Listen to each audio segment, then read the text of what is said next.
You're invited to listen to Inside Schizophrenia, a new podcast brought to you by PsychCentral.com, home of the Psych Central show.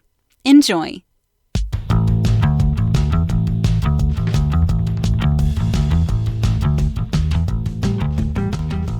Welcome to Inside Schizophrenia, a look into better understanding and living well with schizophrenia. Hosted by renowned advocate and influencer Rachel Starr-Withers and featuring Gabe Howard. Listeners, could a change in your schizophrenia treatment plan make a difference? There are options out there you might not know about. Visit oncemonthly.difference.com to find out more about the benefits of once-monthly injections for adults with schizophrenia. Welcome to Inside Schizophrenia. I'm Rachel Starr-Withers here with Gabe Howard. Today we're going to take an in-depth look into violence and schizophrenia. Is violence an actual symptom of schizophrenia? Do mass attackers always have schizophrenia? Basically, are schizophrenics dangerous? This is fascinating because it comes up so incredibly often. And I imagine that as somebody who lives with schizophrenia, people that believe this particular misinformation campaign or myth or misunderstanding sort of visit their fears onto your life. Is that fair?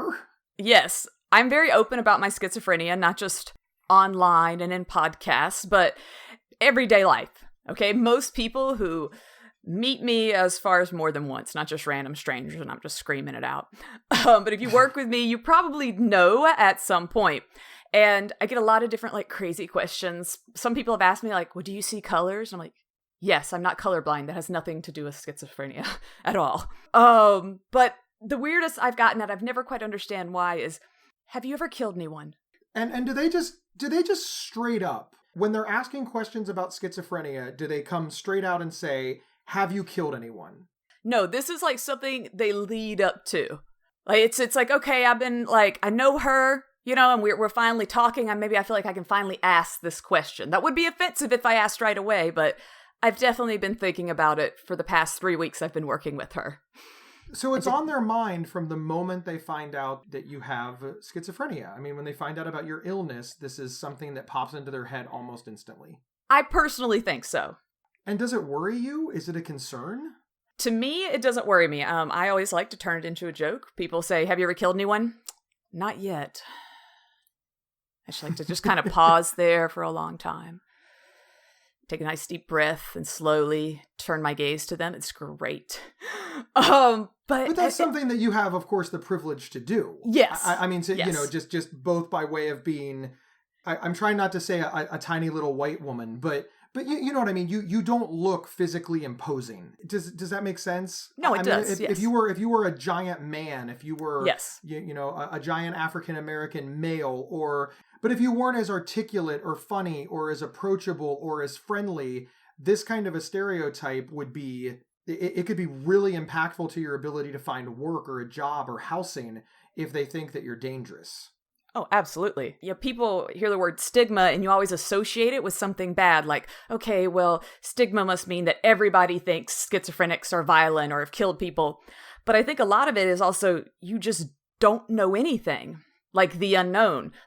I don't know what this person is capable of. I don't know much about schizophrenia. So yeah, on such and such TV show, that was the killer.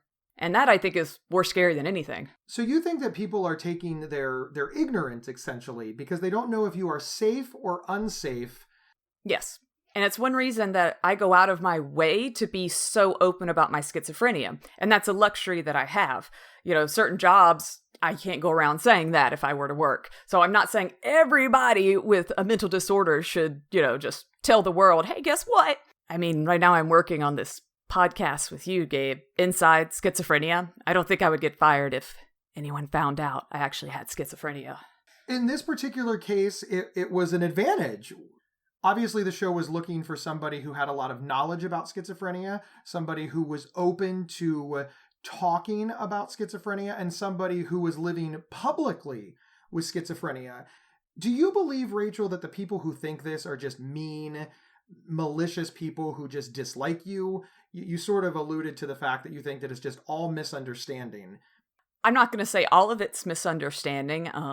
there's horrible people all over the world who are going to believe whatever they want. But I'd say the majority of it, the people who've actually asked me the question, have you ever killed anyone? They weren't mean people. It was just kind of like someone who was genuinely curious and honestly didn't know anything about schizophrenia, really, except for the media. Once you do your humor thing, and I agree with you, I think that humor has a lot of benefits. It diffuses situations. It makes people comfortable in a way. After that sort of dissipates and people are like, okay, now I've realized that accusing you of killing somebody or even thinking that can be really hurtful. Do good conversations come out of that, and how do you handle those? I usually like to follow that with, actually, people with schizophrenia are more likely to be the victim of a crime than to be committing the crime. And people be like, oh, really? Like, and that's just kind of like, oh, they'll like completely kind of change their thoughts. Like, I had no clue. And I'm like, yeah. So it's a nice little segue into some fun learning. When you say that people with schizophrenia are more likely to be the victim of a crime, do people believe you? Do they give pushback? Do they ask why that is? No one in real life has ever challenged me on that. Definitely over the internet, people write, well, that's just stupid, or I don't see how that's possible. Or they'll say, well, schizophrenics hurt lots of people. And I just say, again, that goes back to kind of, not all of it's ignorance, it's just refusing to want to look at facts and believe what is true.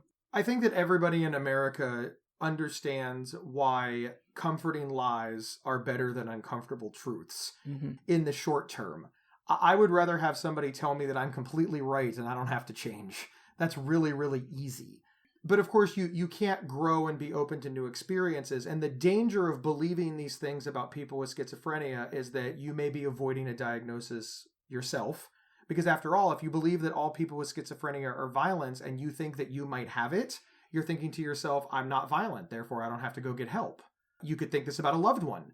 You could think, oh my God, I'm really worried about my son, daughter, niece, nephew, brother, sister, best friend, but they would never hurt a fly. So I'm not going to get them a diagnosis. I'm not going to take them in. How does that strike you? Back years ago, the very first time I sat my parents down, I told them, look, I have went to the doctor and this is what happened. I've been diagnosed with schizophrenia. My mother did not want me to tell anybody, like anybody. When I made the first video I did about schizophrenia, she was mortified. And she repeatedly was like, you can't talk about this, Rachel. And she was so scared that I was going to get kicked out of college, that no one would ever hire me, that people would be scared of me. It was just pretty much, you're never going to get married, you're never going to have a job, you're never going to finish school. All of those things weren't real reasons for her to think that. It was just she was frightened of what that word labeled on me, what it would do when other people saw that label. So she was more concerned about the reactions of the general public than she was about the illness that you were battling. Yes. That does add an extra layer though, right? If everybody thinks that you, and then by extension your family, are violent or dangerous or scary, that makes it that much harder to get care. Because like you said, your family's initial thought was, okay, how do we manage this information? It wasn't, how do we manage the illness? Mm-hmm. And I think whenever you have something like a mental illness versus a physical illness, some sort of disorders and whatnot obviously run in families. But if you hear, oh, well, that person, their daughter has schizophrenia, they kind of tend to think, oh, I bet the whole family's crazy. My parents never came out and said it, but I think they were worried that if people found out I had schizophrenia, they were going to assume my brother did also. So I'm not only potentially ruining my life, but I could be ruining my little brother's life because, well, if she has it, why doesn't he? And it's a very scary diagnosis to get. And if you aren't used to anything with mental illness, you're not used to hearing about bipolar, you're not used to even hear about depression, and then suddenly you got schizophrenia on the line, I feel like that can really scare a family. Do you think that the number one reason that people are scared of schizophrenia is its link to violence in, pop culture and the media in the minds of the public? Yes. I think it's just, and I always say this, that schizophrenia, it is just a scary sounding word. It has a Z in it. Like, it just sounds like, oh my gosh, like, it's just so great. Like, if I'm writing a movie, like, oh man, I'm going to have the character say schizophrenic or schizophrenia, and it's just automatically like, whoa. And I'll even have people try and combat me online, and they'll say, well, you don't understand because most crime and whatnot, it's caused by people with mental illness, and, you have to be crazy to go and do all these bad things. And yes, I believe a lot of us just in the world, not me being a lot of us schizophrenics, but a lot of people in the world, we do suffer from different things. If you are in a relationship and you get your heart broken, you're probably going to have some depression. It might not be long-term depression, and it could be just related, and it might have, ease up after a few months, but you're going to go through some sort of mental situation that is not just optimal mental health. However, when you have crime, I think an easy way to just explain it is say, oh, they were crazy. Oh, they had schizophrenia. Let's ignore the fact that they were on drugs. Let's ignore the fact that they've already shown issues with, let's say, beating their wife and things like that. No, it's because they have schizophrenia. There's no other health issue that automatically is linked to violence the way mental illnesses are.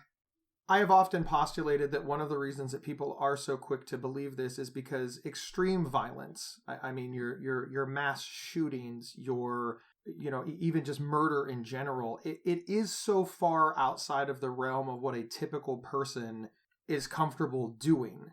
I understand why people are like, well, doesn't that have to be mental illness? I mean, taking somebody's life is extreme. I mean, it's just really, really extreme. There has to be a component of mental illness in there.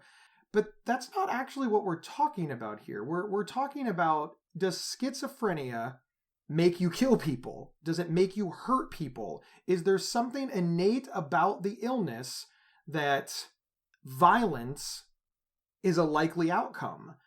And that's where it gets tricky, right? Because nobody is saying that people with schizophrenia have never committed a violent crime. Correct. You're just saying that the majority of people with schizophrenia have never committed a violent crime. Yes. When you have people with mental illness, or you're specifically talking about schizophrenia, and, no, the majority of us don't hurt anyone. You're like, well, Rachel, but some of you do. That still sounds scary, but not all husbands beat their wives. Some of them do, but not all of them, and that's not going to keep me from getting married. That's not going to keep me, or most people, from finding a husband. But when it comes to mental illness, we've decided that somehow that connects, that all violence is caused by people with schizophrenia, and that connection just doesn't exist in any study that's been looked at. And it's kind of scary that people are so desperate to believe it. Why do you think that people want to believe this so much? I think one of the main reasons is just being able to say somebody who did this horrible thing has mental illness. It makes you feel safer, okay? So I don't know anyone personally like that, so I can feel safe. And if I ever met anyone like that, I could obviously tell, they're like twitching and screaming and things. That's the person I should be scared of. You hear these horrible stories of like a disgruntled employee who comes in and unfortunately does something, very violent at the office. And a lot of times they're like, well, so-and-so, he was suffering from depression for so long. Well, he was being treated by a psychiatrist. It's never, oh, he broke his leg last year. You'd be like, what about him breaking his leg? And even in the cases of schizophrenia, the very, very, very tiny percentage of people with schizophrenia that do have a dangerous or violent outcome, they're almost universally uncared for or untreated. Yes. They're almost always left to their own devices with a very, very, very serious illness that isn't being maintained or managed. And many times that's, unfortunately, being self-managed by taking illegal drugs. So that plays a big part in it also. When we talk about mental health is for everybody. Like, that's just a blanket term for all of us, and too many people hear it and think, oh, well, you only need mental health if something's wrong with your head.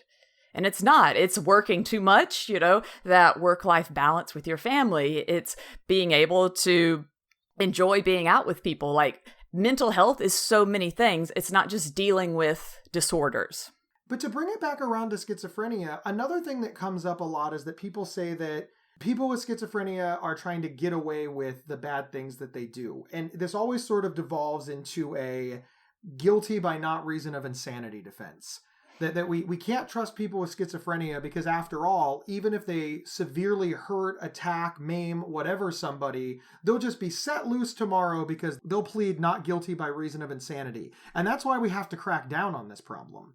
How do you feel about that? First, I watch tons of the Judge shows, as you know. I'm a huge Judge Judy fan, although I rarely hear the insanity defense used on her show. But still, huge, just love court dramas and whatnot. And all the time, we hear the insanity defense. Okay, if you're watching Law & Order SVU, that's a lot of the times what they end up going with. In reality, though, it's not as common. It's actually used in less than 1% of U.S. cases. So this isn't something that's constantly being thrown out, is the insanity defense. Well, I couldn't have done this. I didn't do this because of. It's a very small percentage that actually use this defense. And of that, it only has a 26% success rate. And 90% of that 20%, those people were already diagnosed. So it means that was somebody who already had a diagnosed mental disorder and something happened. And to be clear, those people don't then just go home. They're not back out in the community and the public. They go to state hospitals rather than prison. Yes. So the best outcome for a not guilty by reason of insanity defense is that you go to a state mental hospital versus state prison. So pop culture has sort of misled us on this one again, where again, I think that the average person believes that you plead not guilty by reason of insanity and then you go home and nothing happens. Or I think the other I hear is, they'll go to a hospital for a few months. As if that's it. 3 months instead of a life in jail. No, it doesn't work like that. It is true that somebody may get out of a state hospital before they would get out of a state prison sentence, for example. But it's very, very rare that it's used. That's number one. It's not successful 3 out of 4 times. And when it is successful, it's a very high threshold to be met. So that's probably not the worst thing. As you said, this happens all the time on Law and Order. It's always the twist in the courtroom dramas, etc. And maybe television isn't the best place to get information about how life with schizophrenia works. No. Going back to stigma being not knowing, though, most people don't actively seek to learn. We're given all this media, and that's just what they consume. So that's what I believe to be true. It seemed like it was a really true movie I saw. They had a judge. It seems right. Let's switch gears slightly. Everything that you just said was about fictional movies. You're talking about, your courtroom dramas and your reality TV. Stuff that I think the average person really should understand is fictional. But now let's talk about media portrayals. This is the news. This is the evening news, the primetime news. This is expected to be factual. And one of the things that we hear about on the news all of the time, especially in the wake of some national tragedy, a mass shooting, for example, is the term paranoid schizophrenia. This happened because of paranoid schizophrenia. It is almost a verbatim headline for many, many examples of violence and schizophrenia. Yes. It's like if you have schizophrenia, that's bad. But paranoid schizophrenia, well, that's just give up. That's the worst. That's also my official diagnosis. However, they do not use those subtypes anymore. That was dropped in 2013. But as someone who has a piece of paper that says paranoid schizophrenic on it, it's unnerving to me to hear it in the news because I just my heart drops every single time. And you'll hear them, especially, I always think of James Holmes. He was the guy with the Batman movie who went in and unfortunately shot up a theater. And we all got to see him on TV, and he had orange hair, not helping. Okay, and he has this crazy look in his eyes, and we find out he'd mailed out things to the school counselor, and it was just telling everyone he was crazy. He actually used the insanity defense, and he was still found to be legally sane. And he is someone who, they're flat out saying, this guy was a paranoid schizophrenic. The court said, but that didn't cause him to do all this. So even though that diagnosis is slapped on things, there's probably a lot of other diagnoses. We could probably also say he was depressed. We could probably also argue the fact that he had just failed out of college. That pushes a lot of people over the edge. We could probably argue the fact that he was an extreme comic book nerd, which As a comic book nerd also, I wouldn't want to go down that route, but I know like a whole bunch of like little basement people just gasped. That was one of the things that came out during the media coverage, just how much time he spent alone reading comic books and how much he loved comic book culture and superhero culture. Yet, Marvel movies are still wildly successful. The most successful comic book franchise ever. Because when people said that this one person consumed a lot of comic books and then was violent and, committed a mass shooting in a theater, people didn't say, oh, well, we have to be worried about all people who read comic books.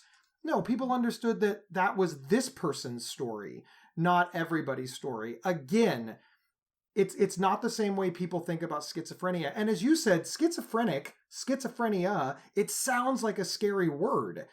And then you put paranoid in front of it. Well, we all know that paranoia is bad. You're a paranoid schizophrenic. And you can see why people are drawn to these stories. Here in a few moments, we're going to talk to police officers about what they see, because they're the first responders for people who are having a crisis because of mental illness.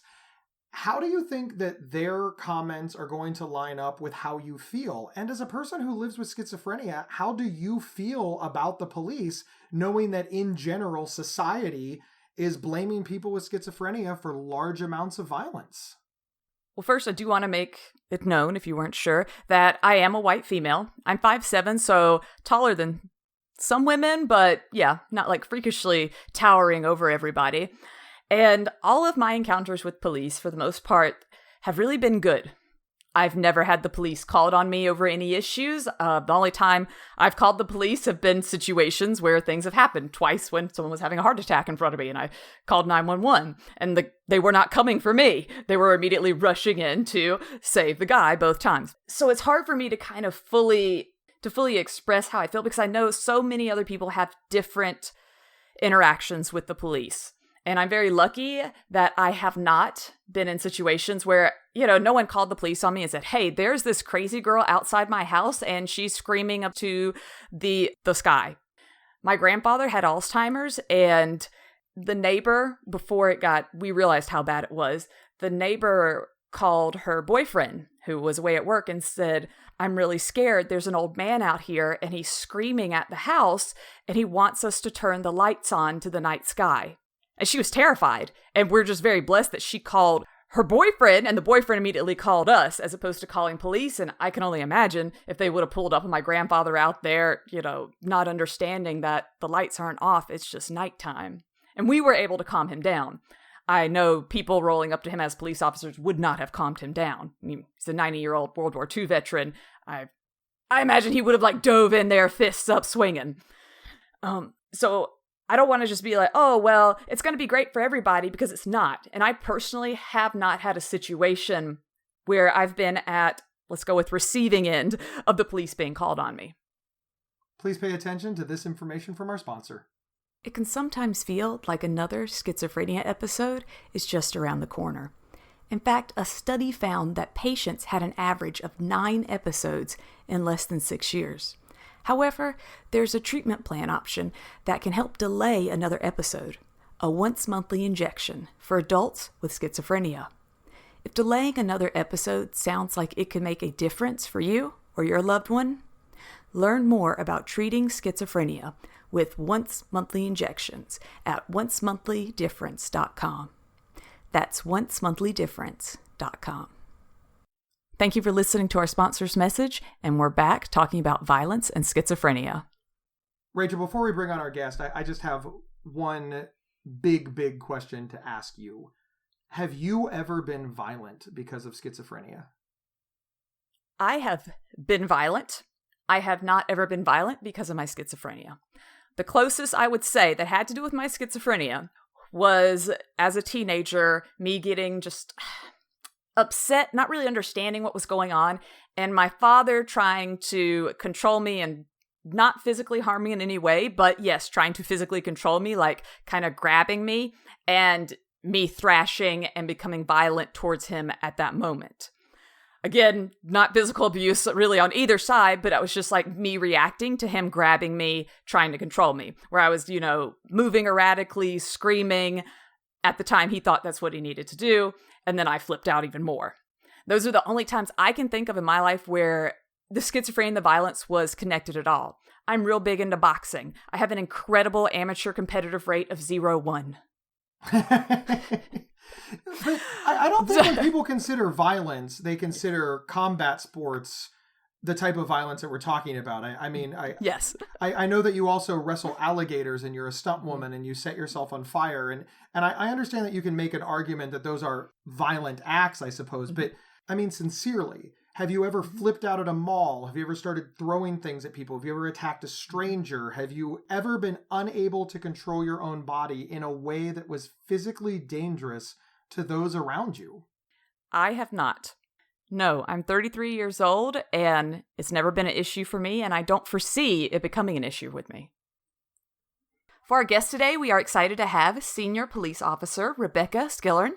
Rebecca, tell us a little bit about your training, your experience, what it is that you do. I am the senior trainer within the mental health division at the Houston Police Department, and myself, along with my two co-trainers, provide the crisis intervention training within our department and also to outside agency personnel. Now, the crisis intervention training, I think a lot of people might be more familiar with its acronym, CIT. Can you explain, when somebody hears CIT, kind of what that means for a police department? A large portion of what CIT means is that we provide specialized training for our personnel so that when they encounter people who are having mental health crises, they can better and more humanely respond to those individuals, so that we work to get them into appropriate treatment and care rather than criminalizing their behavior and putting them in jail, which is not helpful to them. I had no clue that a police department would have an entire section for mental health. Is that common with police stations or bigger cities?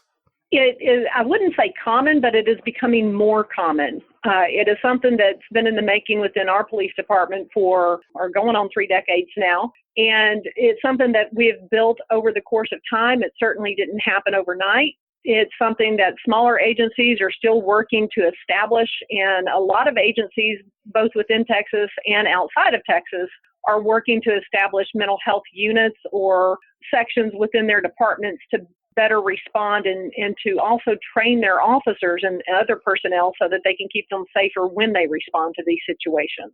How is a mental health division or a crisis team of that sort, how is that a different response than, let's say, a normal police response? Traditional police responses include kind of a fact-finding mission. You get in, you get the information, you settle it, and you move on, and you get back into the call for service loop and continue to respond to criminal activity.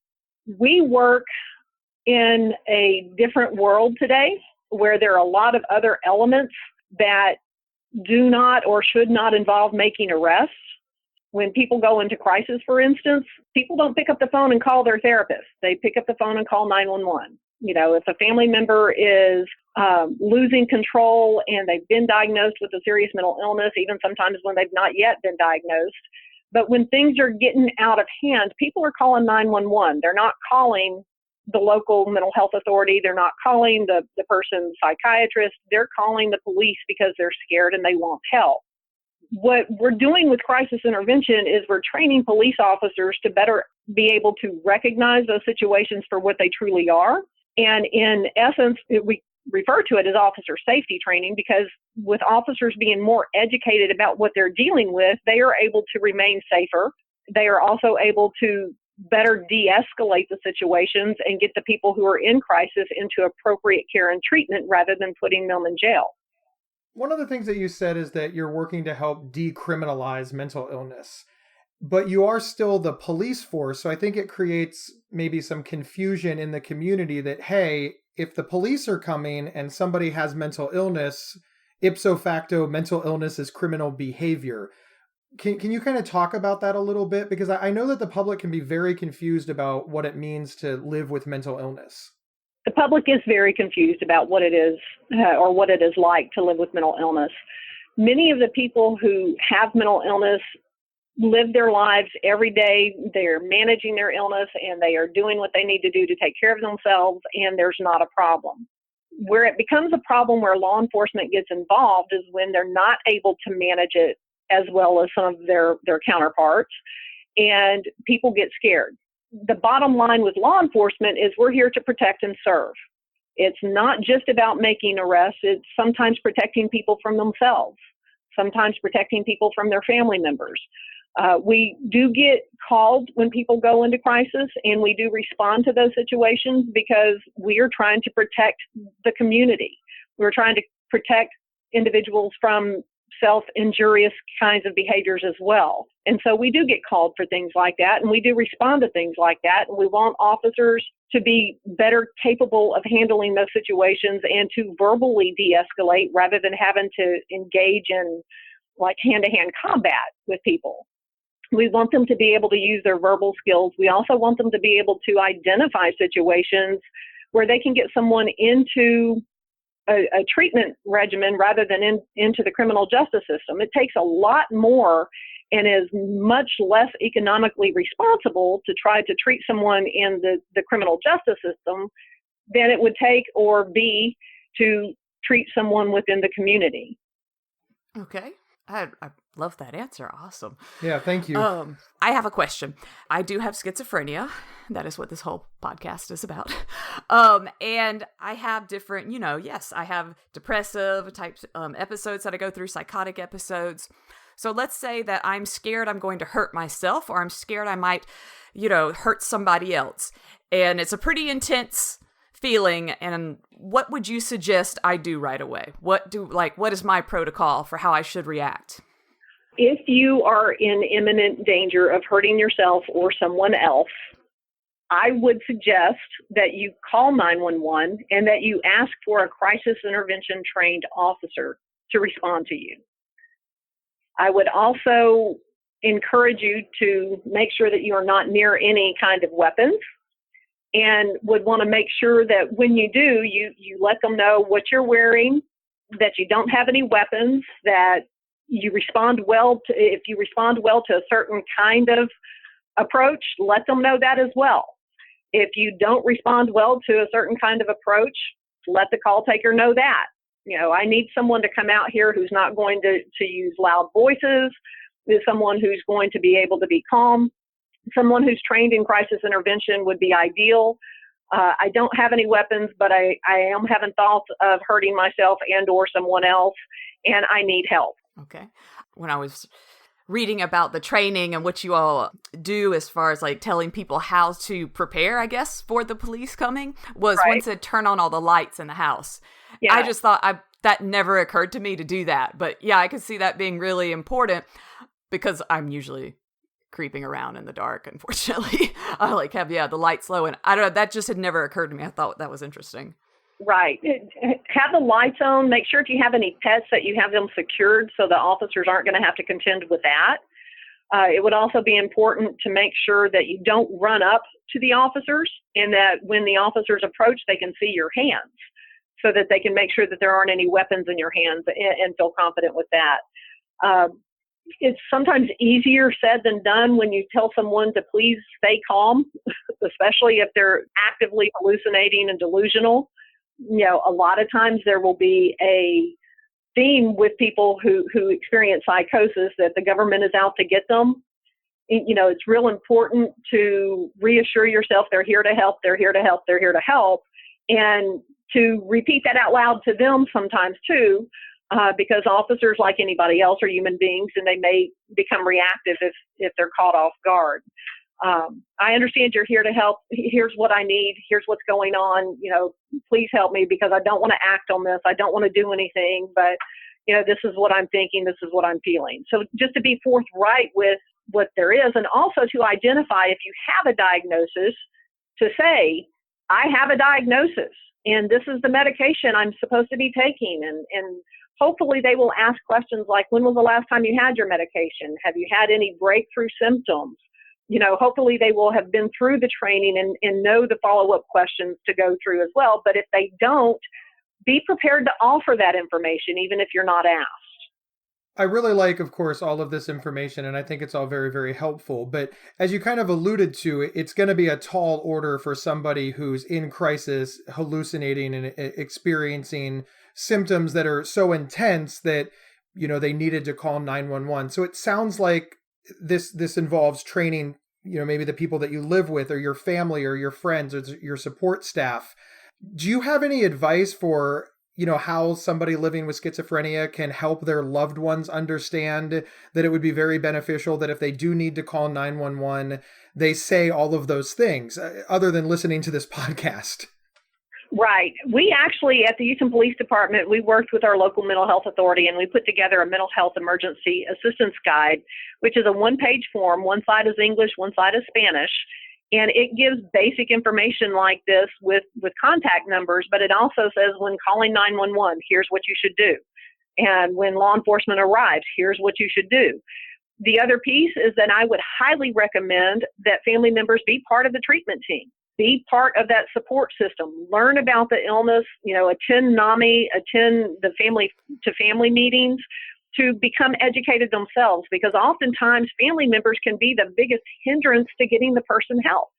And we encourage family members, look, if you have a family member who's experiencing this in his or her life, then become educated about it, because it's going to be a very important piece for you to help that person manage their situation.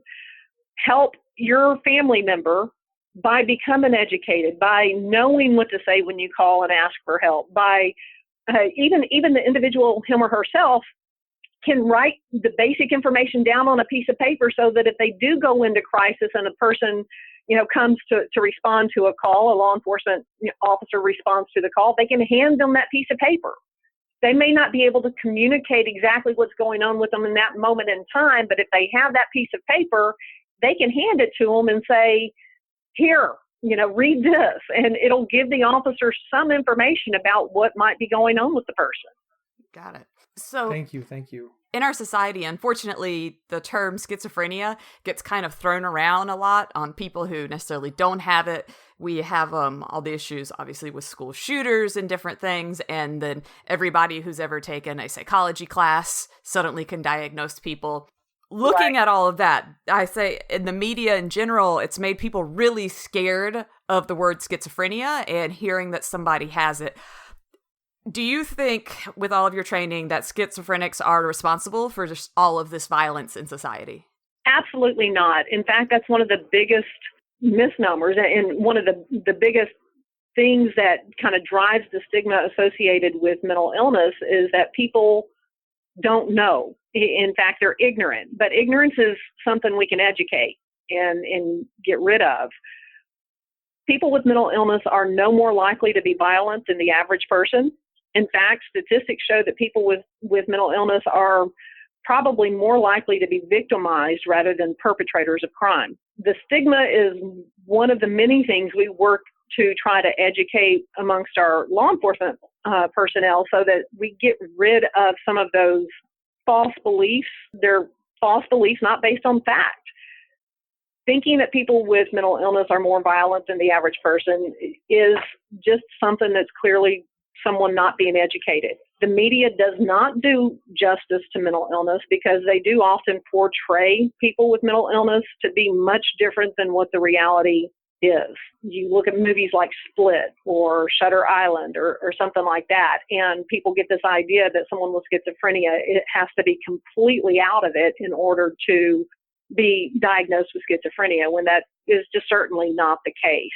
More often than not, people with schizophrenia or major depression or bipolar disorder can be, productive contributing members of society given the opportunity and having the people around them who support them and learn to understand how the illnesses affect a person.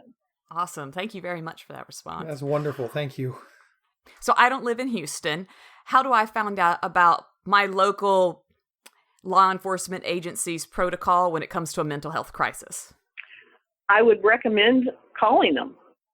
Call and find out, do you have a crisis intervention team? Do you have a police and mental health collaborative program in helping train the personnel on your department in how to better respond to people with mental illness.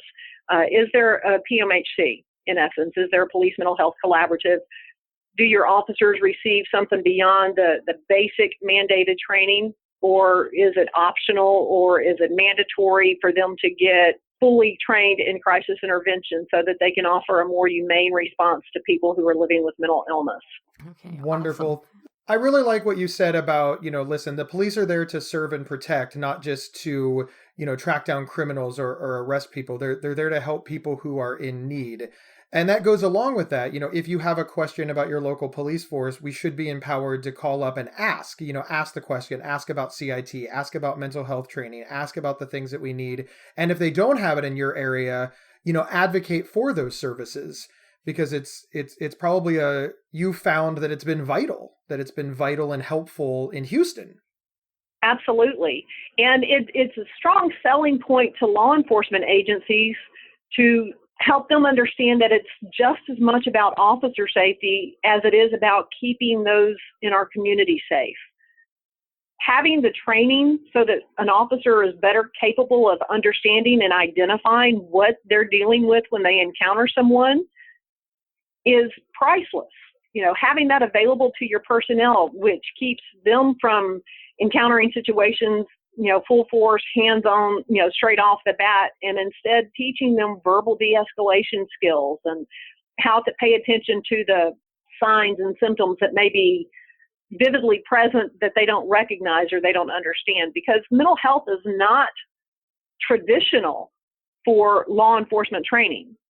And getting training around mental health issues is not something that is part of your standard law enforcement training protocol, although it should be, especially in today's world, because more and more people are going into crisis and officers are the ones responding to those crises.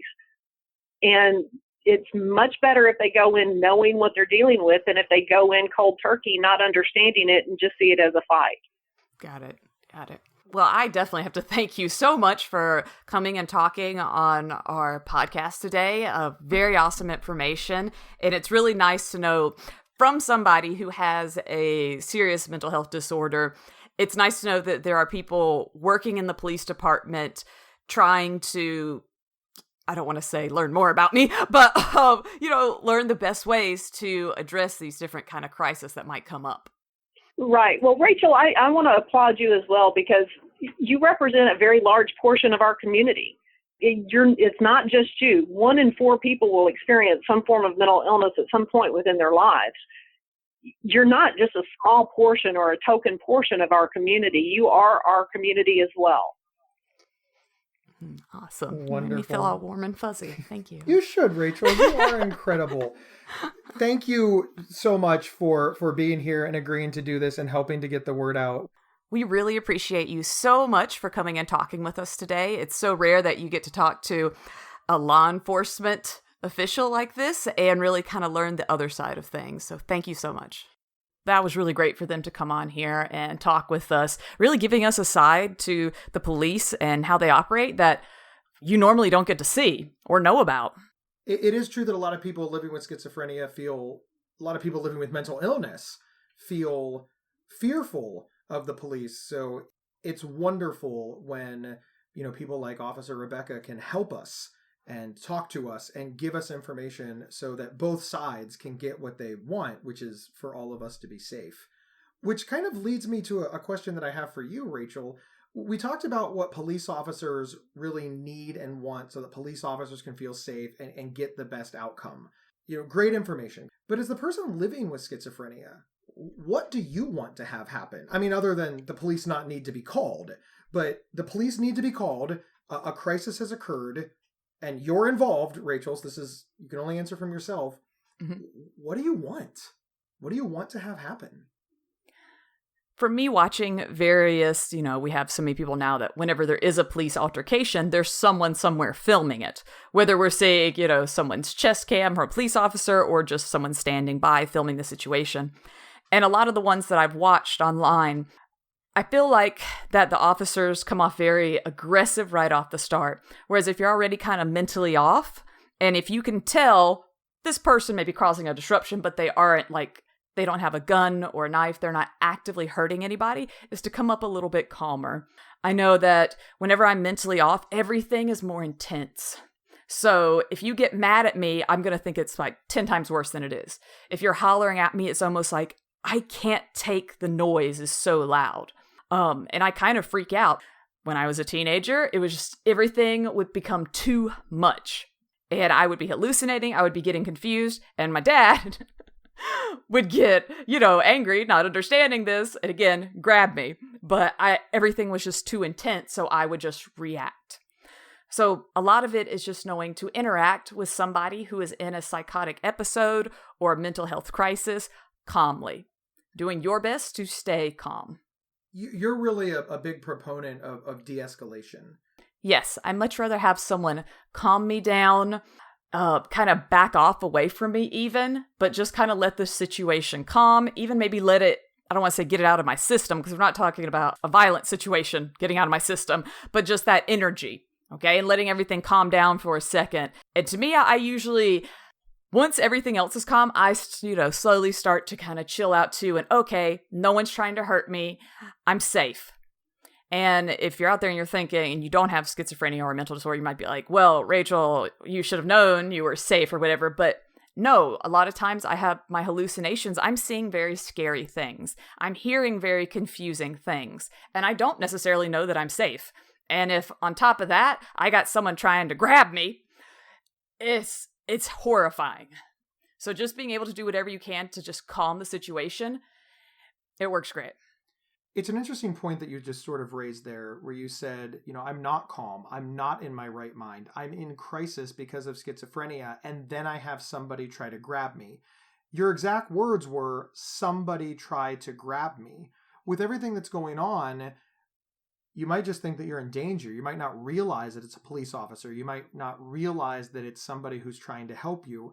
And this is where we sort of get into the nuanced discussion about schizophrenia and violence. Because, for example, if a police officer tries to bear hug you to keep you safe, and then you punch that police officer, that will be seen as violence against a police officer, assault on a police officer. But from your perspective, from the perspective of somebody who's not in their right mind, somebody who's living with schizophrenia, you're just trying to defend yourself and get away because you feel deeply, deeply threatened. You're not actually trying to harm a police officer in any way. Do you think that that's some of the misunderstanding when it comes to why people are so afraid of people with schizophrenia and why you may be accused for so much violence? Yes, on some level, definitely not all of it. To kind of give you an idea, though, I've had times where I didn't recognize my mom. So yeah, I totally might not recognize that this person dressed in all black, similar to my hallucinations, which are usually black figures, is, somebody good. All right, I might not realize that this is a good person or this is a helpful person coming to assist me or assist those around me by helping me get under control. And I just might react wrong. That's why I'm so glad we have these crisis intervention teams where police are learning to tell the difference between somebody who is actively violent trying to hurt others than somebody who is in the middle of a mental breakdown and can't understand what's going on around them. One of the things that we heard the officer say is that people with schizophrenia are in fact not responsible for all of the violence, and in fact not even responsible for most of it or even a significant portion of it. As somebody who lived with schizophrenia, how did that make you feel to hear police acknowledge this? When Senior Officer Skillern brought that up, it makes me feel really good to know that not just advocates of schizophrenia, people who work in mental health care, people with family and friends of schizophrenics are the only ones that are working to make a difference. That it's even the police officers that are working to make a difference in this issue alone of violence and schizophrenia. That they're actually like, hey, we're the ones who respond to the violence. So we know firsthand, and no, it is not just about having schizophrenia is what makes somebody violent. When we were putting this show together, I think one of the most interesting things is when we were looking for a police officer to speak with us, they came from Houston, Texas. I kind of was thinking maybe it'd be a more liberal type state like California or maybe even like up in New York that have started this program, or like a small town where, yeah, there's not many of us, so it's pretty easy. there's only 5 police officers and only 20 people in the town. But this came from like Houston, Texas, where you think of, everybody got a gun, cowboys, Walker, Texas Ranger. And that's really awesome because they see the value in it, even while still being tough on crime. I couldn't agree more, Rachel. And I'd be lying if I said that I wasn't surprised too. And it's nice to know that crisis intervention training exists. And I really like what Officer Rebecca said when she said, look, the role of police is not to enforce laws. The role of police is to keep people safe. And I think that that's a message that really needs to get out there more, because I think when we're talking about misunderstandings in the general public, the role of policing and the role of law enforcement might be misunderstood as well. And I think it does come to the detriment at people with mental illness and of people with schizophrenia. So I'm glad that she was here. Yes, she was awesome. This has been Inside Schizophrenia. Thank you so much for listening to us. Like, share, subscribe, and thank you for tuning in. Inside Schizophrenia is presented by PsychCentral.com, America's largest and longest operating independent mental health website. Your host, Rachel Starr Withers, can be found online at rachelstarlive.com. Co-host Gabe Howard can be found online at gabehoward.com. For questions or to provide feedback, please email talkback@psychcentral.com. The official website for Inside Schizophrenia is psychcentral.com/is. Thank you for listening, and please share widely.